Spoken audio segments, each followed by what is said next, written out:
നമ്മൾ ഇന്നത്തെ ക്ലാസ് കെമിസ്ട്രിയാണ്. ഒരു മൂലകത്തിൻ്റെ രാസപ്രവർത്തനത്തിൽ നിർണായക പങ്ക് വഹിക്കുന്ന അറ്റോമിക കണികകൾ ഏവ ചോദിച്ചു കഴിഞ്ഞാൽ നമുക്കറിയാം, ഒരു ആറ്റം എന്ന് പറയുന്ന ആറ്റത്തിന് ഒരു ന്യൂക്ലിയസ് ഉണ്ട്. ന്യൂക്ലിയസിന് ചുറ്റും എന്താണ്, ഷെല്ലുകളുണ്ട്. ആ ഷെല്ലുകളിലൂടെ ഇലക്ട്രോൺ പ്രദക്ഷിണം ചെയ്യുന്നു. അപ്പം ഈ പറയുന്ന രാസപ്രവർത്തനം ഏർപ്പെടുമ്പോൾ നമുക്കറിയാം, പരസ്പരം അങ്ങോട്ടും ഇങ്ങോട്ടും കൈമാറ്റം ചെയ്യപ്പെടുന്നത് ആരെയാണ്? ഇതിലെ ഇലക്ട്രോണുകളെയാണ് കൈമാറ്റം ചെയ്യപ്പെടുന്നത്. അപ്പോൾ അതുകൊണ്ട് തന്നെ ഒരു മൂലകത്തിൻ്റെ രാസപ്രവർത്തനത്തിൽ നിർണായക പങ്ക് വഹിക്കുന്ന അറ്റോമിക കണികകൾ ഏത് എന്ന് ചോദിച്ചാൽ അത് ഇലക്ട്രോണാണ് കേട്ടോ, ഇലക്ട്രോൺ. അപ്പോൾ ആറ്റത്തിൻ്റെ പ്രധാനപ്പെട്ട കണങ്ങളാണ് ഏതൊക്കെ? ഇലക്ട്രോണും പ്രോട്ടോണും അതുപോലെ ന്യൂട്രോണും. ഇലക്ട്രോണിന് നെഗറ്റീവ് ചാർജ്, പ്രോട്ടോണിന് പോസിറ്റീവ് ചാർജ്, ന്യൂട്രോണിന് ചാർജ് ഇല്ല. ഈ ആറ്റത്തിലെ പ്രധാനപ്പെട്ട ഈ 3 കണങ്ങളിൽ ആദ്യമായി കണ്ടുപിടിച്ച കണമാണ് ഇലക്ട്രോൺ. അപ്പോൾ ഇലക്ട്രോൺ കണ്ടുപിടിച്ചത് 1897 ജെ തോംസൺ ആണ്. J Thomson. ഇനി രണ്ടാമതായി കണ്ടുപിടിക്കപ്പെട്ട കണം ചോദിച്ചു കഴിഞ്ഞാൽ അത് പ്രോട്ടോൺ ആണ്. പ്രോട്ടോൺ കണ്ടുപിടിച്ചത് 1920 ഏണസ്റ്റ് റുദർഫോർഡ് ആണ്. Ernest Rutherford. മൂന്നാമതായിട്ട് കണ്ടുപിടിച്ചപ്പെട്ട ആറ്റത്തിലെ പ്രധാനപ്പെട്ട മൗലികകണമെന്നല്ല, പ്രധാനപ്പെട്ട കണം. മൗലികകണമെന്ന് പറയത്തില്ല കേട്ടോ, കണമാണ് ഏത്? ന്യൂട്രോൺ. അത് 1932 കണ്ടുപിടിച്ചത്. കണ്ടുപിടിച്ചതായിരുന്നു ചോദിച്ചു കഴിഞ്ഞാൽ അത് ജെയിംസ് ചാഡ്വിക്ക് ആണ് കേട്ടോ. ആരാണ്? James Chadwick. ഇതിൽ ഇലക്ട്രോൺ, പ്രോട്ടോൺ, ന്യൂട്രോൺ ഉണ്ടല്ലേ. അപ്പം നമ്മൾ മനസ്സിലാക്കി വയ്ക്കുക, ആറ്റം ഉണ്ടെങ്കിൽ ആറ്റത്തെ എന്ത് ചെയ്യാൻ പറ്റും? വിഭജിക്കാൻ സാധിക്കും. ആറ്റത്തെ വിഭജിക്കാൻ സാധിക്കും. അതുകൊണ്ട് തന്നെ ആറ്റം എന്തല്ല? ഒരു മൗലിക കണമല്ല. ആറ്റം ഒരു മൗലിക കണം അല്ല. അപ്പോൾ വിഭജിക്കാൻ സാധിക്കാത്ത കണങ്ങളെ വിളിക്കുന്ന പേരാണ് ഏത്? മൗലിക കണങ്ങൾ. അപ്പോൾ ആറ്റത്തിനുള്ളിലെ പ്രോട്ടോൺ ഉണ്ടല്ലോടാ, ആ പ്രോട്ടോണിനെ വിഭജിക്കാം. അതായത് പ്രോട്ടോണിനെ വിഭജിച്ചാൽ കിട്ടുന്നത് ക്വാർക്കുകളാണ് കേട്ടോ. അത്തരത്തിൽ 3 ക്വാർക്കുകൾ കൊണ്ടാണ് നിർമ്മിച്ചിരിക്കുന്നത്? പ്രോട്ടോൺ നിർമ്മിച്ചിരിക്കുന്നത്. ന്യൂട്രോൺ ഉണ്ട്, അവനെയും വിഭജിക്കാം. അവനെയും 3 ക്വാർക്കുകൾ കൊണ്ടാണ് നിർമ്മിച്ചിരിക്കുന്നത്. ഓക്കെ. അപ്പം പ്രോട്ടോണും ന്യൂട്രോണും അപ്പോൾ എന്തല്ല? മൗലിക കണങ്ങളല്ല. എന്നാൽ ഇലക്ട്രോൺ എടുത്താൽ ഇലക്ട്രോണിനെ വിഭജിക്കാൻ സാധിക്കില്ല. അതുകൊണ്ട് തന്നെ ഇലക്ട്രോൺ ഒരു മൗലിക കണമാണ്. ഇലക്ട്രോൺ ഒരു മൗലിക കണമാണ്. ഇനി പ്രോട്ടോൺ ഉണ്ടല്ലോ, പ്രോട്ടോൺ 3 ക്വാർക്ക് കൊണ്ടാണ് നിർമ്മിച്ചതെന്ന് പറഞ്ഞു. ആ 3 ക്വാർക്കുകളിൽ 2 അപ്പ് ക്വാർക്കും 1 ഡൗൺ ക്വാർക്കും കൊണ്ടാണ് പ്രോട്ടോൺ നിർമ്മിച്ചിരിക്കുന്നത്. ന്യൂട്രോൺ എന്ന് പറഞ്ഞു കഴിഞ്ഞാൽ 1 അപ്പ് ക്വാർക്കും 2 ഡൗൺ ക്വാർക്കും കൊണ്ടാണ് നിർമ്മിച്ചിരിക്കുന്നത്? ന്യൂട്രോണെ നിർമ്മിച്ചിരിക്കുന്നത്.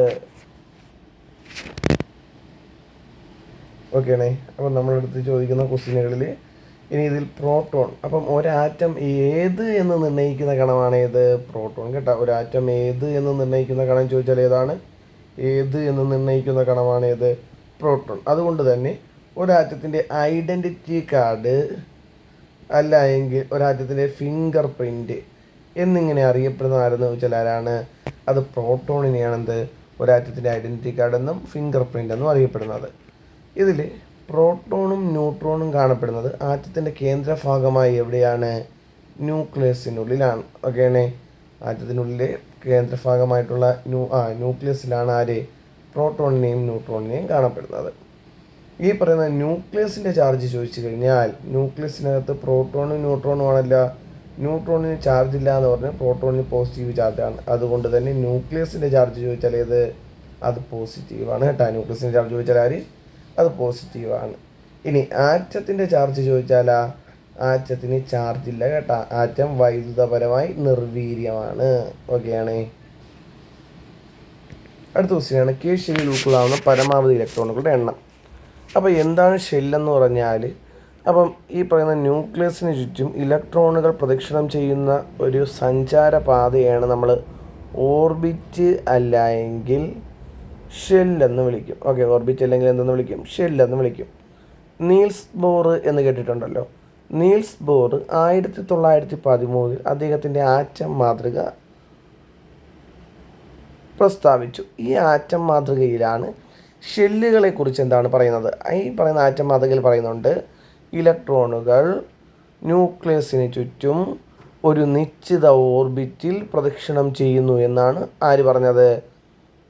ഈ പറയുന്ന നീൽസ് ബോർ പറയുന്നത്. എന്നിട്ട് അദ്ദേഹം പറഞ്ഞു, ആ നിശ്ചിത ഓർബിറ്റ് അഥവാ ഷെല്ലിനെ ന്യൂക്ലിയസിൽ നിന്നും തുടങ്ങി KLMN എക്സെട്ര എന്നോ 1 2 3 4 എക്സെട്ര എന്നോ പേര് കൊടുക്കാമെന്നോ അദ്ദേഹം പറഞ്ഞു. അപ്പം പ്രധാനപ്പെട്ട ഷെല്ലുകളാണ് ഏതൊക്കെ? KLMN. ഓരോ ഷെല്ലിലും ഉൾക്കൊള്ളാവുന്ന പരമാവധി ഇലക്ട്രോണുകളുടെ എണ്ണം കണ്ടുപിടിക്കുന്ന സമവാക്യമാണ് 2n². ഓക്കെയാണേ. അപ്പോൾ നമുക്ക് ഒരു ഷെല്ലിലെ പരമാവധി ഇലക്ട്രോണുകളുടെ എണ്ണം കാണുന്ന സമവാക്യമാണ് ഏത്? 2n². n എന്ന് പറഞ്ഞു കഴിഞ്ഞാൽ സ്ഥാനവിലയാണ്, അതായത് പൊസിഷൻ വാല്യൂ ആണ് ഏത്? n.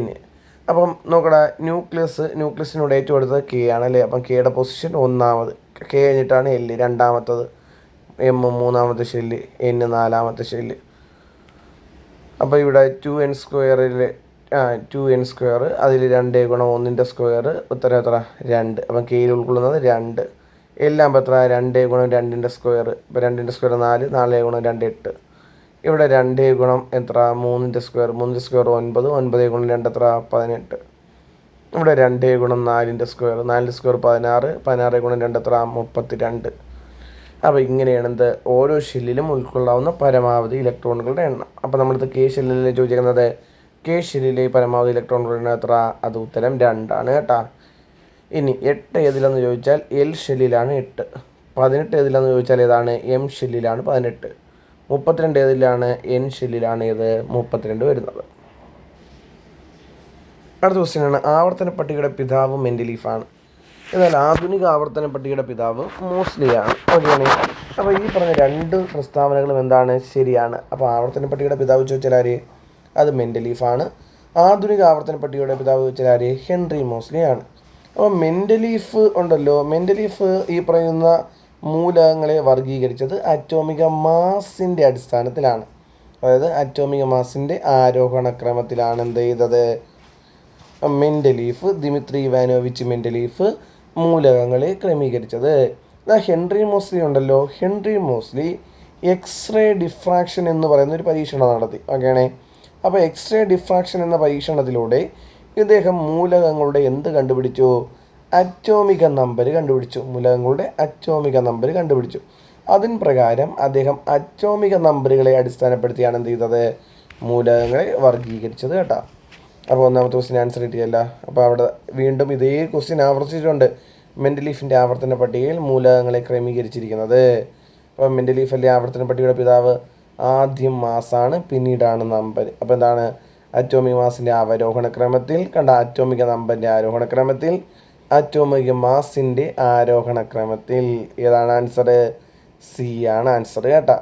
അപ്പോൾ നമ്മളിത് പരീക്ഷയ്ക്ക് ആ രീതിയിൽ ചോദിച്ചിട്ടുണ്ട്. അപ്പോൾ ഈ പറയുന്ന മെൻഡലീഫും മോസ്ലിയും എന്ത് ക്രമത്തിലാണ്? ആരോഹണ ക്രമത്തിലാണ് എന്ത്? മൂലകങ്ങളെ വർഗീകരിച്ചത്. ഇനി മൂലകങ്ങളെ ആദ്യമായി വർഗീകരിച്ചതാരെന്ന് വെച്ചാൽ ആരാണ്?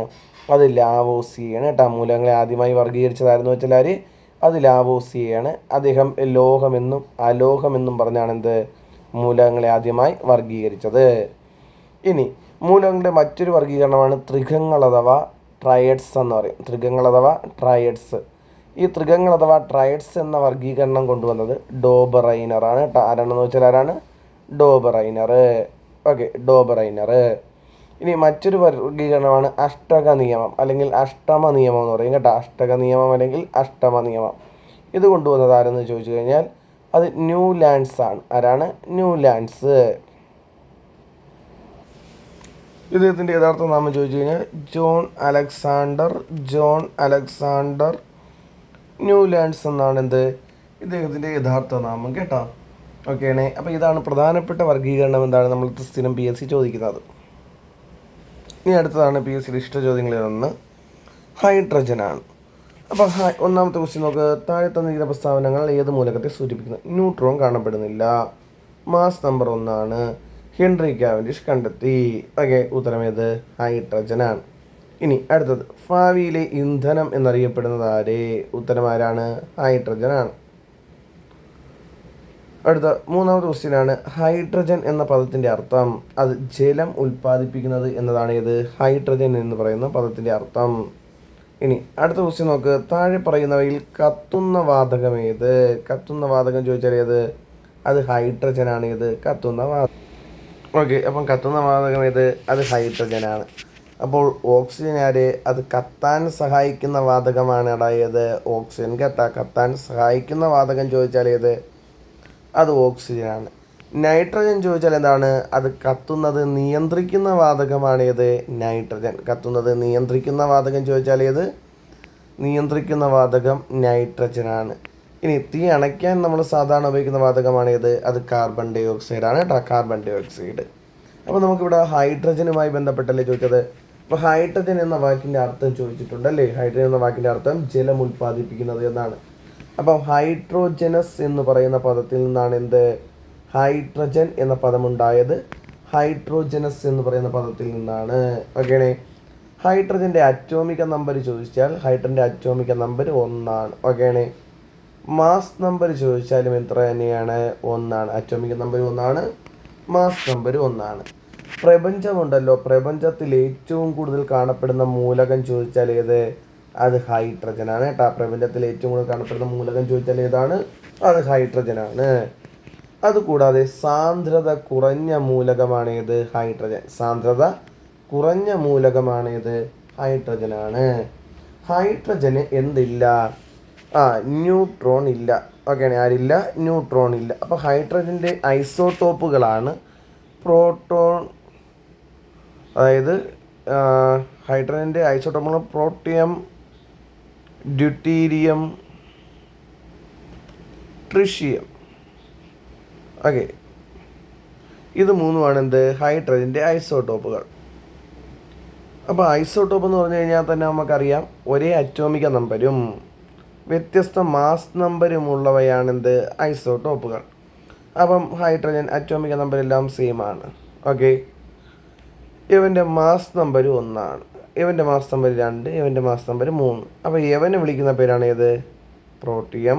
ഇവനെ വിളിക്കുന്ന പേരാണ് എന്ത്? ഡ്യൂട്ടീരിയം. ഇവനെ വിളിക്കുന്ന പേരാണ് എന്ത്? ട്രിഷിയം.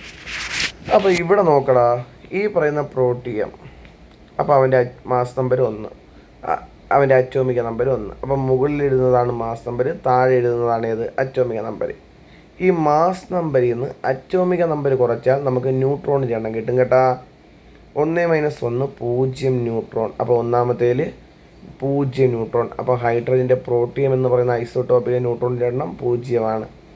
ഡ്യൂട്ടീരിയത്തിൽ നോക്കിക്കഴിഞ്ഞാൽ മാസ് നമ്പർ മുകളിലല്ലേ 2, അതിൽ നിന്ന് അറ്റോമിക നമ്പർ താഴത്തെ 1 കുറച്ച് കഴിഞ്ഞാൽ 1. ഓക്കെ. ഡ്യൂട്ടീരിയത്തിലെ ന്യൂട്രോണിൻ്റെ എണ്ണം 1. ഇനി ട്രിഷിയം ഉണ്ടല്ലോ, ട്രിഷിയം മൂന്നാമത്തെ. ആ ട്രിഷിയത്തിലെ ന്യൂട്രോണിൻ്റെ എണ്ണം 3 - 1 എത്ര? 2. അപ്പം പരീക്ഷയ്ക്ക് ചോദിച്ചിട്ടുണ്ട് ന്യൂട്രോൺ ഇല്ലാത്ത ഏത്? ഹൈഡ്രജൻ്റെ ഐസോട്ടോപ്പ് ഏത്, അല്ലെങ്കിൽ ന്യൂട്രോൺ ഇല്ലാത്ത മൂലകം ഏത് എന്ന് ഹൈഡ്രജനെ ചോദിച്ചിട്ടുണ്ട്. അപ്പം 1 ന്യൂട്രോൺ മാത്രമുള്ള ഹൈഡ്രജൻ്റെ ഐസോട്ടോപ്പ് ചോദിച്ചാൽ ഡ്യൂട്ടീരിയം. 2 ന്യൂട്രോൺ മാത്രമുള്ള ഹൈഡ്രജൻ്റെ ഐസോട്ടോപ്പ് ചോദിച്ചാൽ ഏതാണ്? അത് ട്രിഷിയമാണ് കേട്ടോ. ട്രിഷിയം. ഇനി ഇത് കണ്ടുപിടിച്ചത് ആര് എന്ന് ചോദിച്ചാൽ, അപ്പോൾ ഹൈഡ്രജൻ കണ്ടുപിടിച്ചത് ആര് എന്ന് ചോദിച്ചാൽ ആരാണ്? ഒന്നാമത്തെ സ്റ്റേറ്റ്മെൻറ്റിലുണ്ട് ഹൈഡ്രജൻ കണ്ടുപിടിച്ചത് ഹെൻറി കാവൻഡിഷ് ആണെന്ന് പറഞ്ഞിട്ടുണ്ടല്ലേ. ഹെൻറി കാവൻഡിഷ് 1766 എന്ത്? ഹൈഡ്രജൻ കണ്ടുപിടിച്ചത്. ഈ ഹൈഡ്രജന് പേര് കൊടുത്തത് ആരെന്ന് ചോദിച്ചാൽ ആര്? അത് ലാവോസിയാണ് കേട്ടോ. പേര് കൊടുത്തത് ആരാണ്? ലാവോസിയാണ് എന്ത്? ഹൈഡ്രജന് പേര് കൊടുത്തത്. ഇതുപോലെ ഓക്സിജന് പേര് കൊടുത്തതും ആര് തന്നെയാണടാ? ലാവോസി തന്നെയാണ്. ഇത് ഓക്സിജന് പേര് കൊടുത്തതും ലാവോസിയാണ്. ഇനി നമ്മളടുത്ത് PSC പരീക്ഷയ്ക്ക് ചോദിച്ചിട്ടുണ്ട് ആസിഡുകളുണ്ടല്ലോ, ആസിഡുകൾ ലോഹങ്ങളുമായി പ്രവർത്തിക്കുമ്പോൾ പുറത്തു വരുന്ന അല്ലെങ്കിൽ ലഭിക്കുന്ന വാതകം ഏത് എന്ന് ചോദിച്ചിട്ടുണ്ട്. ഏതാണ്? അത് ഹൈഡ്രജൻ ആണ് കേട്ടോ. ഹൈഡ്രജൻ. അപ്പോൾ ചോദിച്ച പ്രീവിയസ് ക്വസ്റ്റ്യൻ ആണ്. സിങ്ക് ഉണ്ടല്ലോ, സിങ്ക് സൾഫ്യൂരിക് ആസിഡുമായി ചേർന്നപ്പോൾ പുറത്തു വന്ന വാതകം ഏത്? ഉത്തരം ഏതാണ്? അത് ഹൈഡ്രജൻ ആണ്. ഓക്കെ. സിങ്ക് സൾഫ്യൂരിക് ആസിഡുമായി പ്രവർത്തിച്ചപ്പോൾ പുറത്തു വന്ന വാതകം ഏത് എന്ന് ചോദിച്ചിട്ടുണ്ട്. അത് ഹൈഡ്രജൻ ആണ്. ഹൈഡ്രജൻ. ഓക്കെയാണ്. ഇനി ഒരു കാര്യം കൂടെ പഠിച്ചു വെച്ചേക്കണം. എന്താണ് ഹൈഡ്രോജനേഷൻ എന്ന് അറിഞ്ഞു വെച്ചേക്കണം കേട്ടോ. ഹൈഡ്രോജനേഷൻ. അപ്പോൾ ഹൈഡ്രജൻ്റെ തന്മാത്ര മറ്റൊരു മൂലക തന്മാത്രയുമായി കൂടിച്ചേരുന്ന പ്രക്രിയയെ വിളിക്കുന്ന പേരാണ് എന്ത്? ഹൈഡ്രോജനേഷൻ. ഓക്കെയാണ്. അപ്പോൾ ഹൈഡ്രജൻ്റെ തന്മാത്രയും മറ്റൊരു മൂലക തന്മാത്രയും കൂടി എന്താണ്? തമ്മിൽ സംഭവിക്കുന്ന രാസപ്രവർത്തനത്തെ നമ്മൾ വിളിക്കുന്ന പേരാണ് എന്ത്? ഈ പറയുന്ന ഹൈഡ്രോജനേഷൻ എന്നാണ് കേട്ടോ, ഹൈഡ്രോജനേഷൻ. ഓക്കെയാണ്. ഇനി നമ്മളുടെ അടുത്ത് മുമ്പ് പരീക്ഷയ്ക്ക് ചോദിച്ചുകൊണ്ടിരുന്ന ഒരു ക്വസ്റ്റ്യൻ ആണ് ഇത്. ഹൈഡ്രജൻ ലാമ്പ് പുറപ്പെടുവിക്കുന്ന നിറം. അപ്പോൾ ഹൈഡ്രജൻ ലാമ്പ് പുറപ്പെടുവിക്കുന്ന നിറം ചോദിച്ചാൽ ഹൈഡ്രജൻ ലാമ്പ് പുറപ്പെടുവിക്കുന്ന നിറം അത് നീല നിറമാണ് കേട്ടോ. ഏത് നിറമാണ്? നീല നിറമാണ്. നീല നിറം. നമ്മുടെ അന്തരീക്ഷത്തിൽ ഹൈഡ്രജൻ ഉണ്ടോ എന്ന് ചോദിച്ചു കഴിഞ്ഞാൽ ഹൈഡ്രജൻ ഉണ്ട് കേട്ടോ. നമ്മുടെ അന്തരീക്ഷത്തിൽ എത്ര ശതമാനമാണ് ഹൈഡ്രജൻ അറിയാമോ? അത് 0.0000. അപ്പം 4 പൂജ്യമായി 5%. ഓക്കെയാണ്. 5% മാത്രമേ നമ്മുടെ അന്തരീക്ഷത്തിൽ ആരുള്ളൂ? ഹൈഡ്രജൻ ഉള്ളൂ.